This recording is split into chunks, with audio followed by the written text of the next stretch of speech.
Welcome back. We learned today that Paul Manafort will be waiting an extra week for his second federal trial to begin. The judge in that case delayed opening statements a week to allow the former Trump campaign chairman's legal team to sort through more than 1,000 pieces of evidence prosecutors plan to introduce in that trial. He's got the same legal team that he had from his previous trial, so they're a little overworked. Not exactly a summer vacation. The Wall Street Journal reported yesterday that Paul Manafort was seeking a deal with prosecutors ahead of his second trial, a deal that was obviously never reached. It was a partial deal, perhaps. We'll get into it in a second. But that trial, the second Manafort trial, as well as special counsel Robert Mueller's ongoing overall investigation, aren't the only potential legal issues plaguing President Trump right now.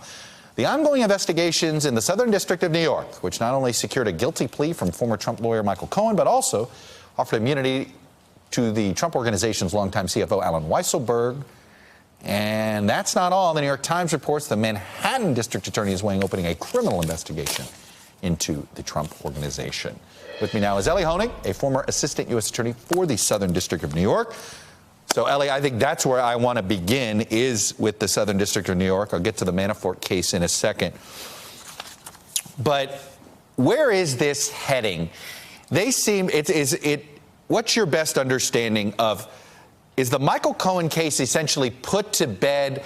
Now they're going to focus on X. What is X? It feels like SDNY is focused on a new X, but it's not 100% clear what that is. Well, I think the X we know about, Chuck, is the campaign finance violations that Michael Cohen pled guilty to last week, counts 7 and 8. And you can see the Southern District circling. This is what we do when we see blood in the water. And that's why I think you see the immunity grants that have been given to Weisselberg and to Pecker. So there's little question Southern District is focusing in on that, and they're going to exhaust the universe on that. Presumably, there's also documents that will go to that. And the big question there is, how much did the president know? To what extent was he involved? It's conceivable he wasn't involved in this, and his own story and his attorney's story has sort of gone back and forth. And I think that's where this direct witness testimony is going to be so important. Take me to the Weisselberg immunity issue for a second. Obviously, he was there to confirm certain things that Michael Cohen did, and he was able to provide, obviously, some sort of important corroboration there. What more could how wide of a, I guess, how broad is that standard immunity agreement with somebody like Weisselberg? Is the assumption he's supposed to help with other parts of the cases, of various cases? Put it this way, is Robert Mueller going to get his hands on Weisselberg? He may, Chuck. Immunity obviously goes along with, is concomitant with the extent of the testimony, and the judgment has been made by the Southern District. We need this guy's testimony. We don't quite have enough to charge him, or maybe his culpability isn't enough to make him take a plea, and so we're gonna give him this immunity, essentially a break. It's usually carefully negotiated. There's been reporting that the immunity for now extended, for the first batch extended to Cohen, but it's not like the Southern District to just sort of set one hurdle, clear that hurdle, and quit. The Southern District usually likes to run things all the way into the ground. And so if they need another round, or if they need to expand the extent of the immunity with Weisselberg, with Pecker, with anybody, they absolutely can go right back to the Department of Justice and then the judge and seek to expand that. All right, let me go to the Manafort situation and the supposed partial plea deal he was looking for. It sounded like he was looking to see if, you tell me, was he just simply trying to get the tax charges, sort of like, look, I'll plea to those and we just narrow the scope of the second trial? Is that, and if that was what his ask was, why do you think Mueller said no? Yeah, so I wasn't all that surprised to hear that there was some plea negotiations about the D.C. trial. Pleas like this happen when both sides have something to gain and something to lose. And looking at it practically, most of the ballgame's already over with the convictions that have already happened in Virginia. That's going to be the base of Manafort's ultimate sentence. Even if he gets convicted across the board in D.C., his exposure will go up, but not immensely. And even if he's acquitted of everything in D.C., he still has to face. Looking at it sort of practically from Mueller's position, you lock in a few more counts of conviction, you save the resources of having to go through trial again, and same for Manafort. You give yourself a little bit of additional exposure, but you avoid sort of getting whacked. So you don't assume that this deal is off the table. You think they could still be talking? 100%. People talk plea right up to the day of opening statements. I've had cases where we've gone so far as to choose a jury. I actually had a case that settled out after opening statements. So a plea could happen at any time. It wouldn't surprise me if this comes back. But the big question to me, the million question is, were they talking cooperation plea or what we Yeah. call a straight plea? And I don't think the answer, I had a chance to ask that question of the Wall Street Journal reporter last night, and she said she didn't know that. So, that's a huge difference if it's a cooperation plea. I was just going to say, but if you're Manafort, why would you do a cooperation plea if the president's dangling a pardon? Yeah, look, right?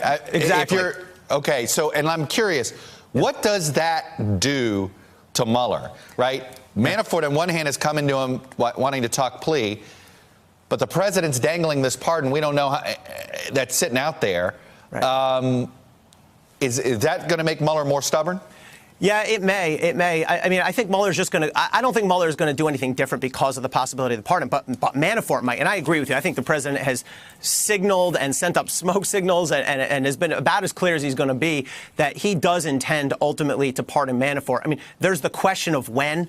I believe if I had to bet, I would bet after midterms, because if he does pardon Manafort, there will be outrage, and rightly so. But the reason we all, I think, would know would be to prevent Manafort from going in and cooperating. And so if it were to get out that Manafort was seriously considering that, that presumably would spur on the president to go ahead with this. Is it also possible that Mueller's not cooperating because he's now determined that Manafort doesn't have anything, there's nothing he can get out of him? It's possible. It's possible. It could be that it could be that Mueller has decided either we don't trust Manafort enough, we think he has too much baggage that we don't want to have to deal with, we just don't want to make a deal with him. That said, if I'm sitting in Mueller's position, I'd want to at least hear what he had to say. There's no downside to bring him in for what we call a proffer session, where Manafort would tell us what he has. Let's evaluate. I'd be very curious about that. But it could be that just as a matter of principle, Mueller's decided, look, you took us to the mats on trial, you rolled the dice, you lost, and now it's too late.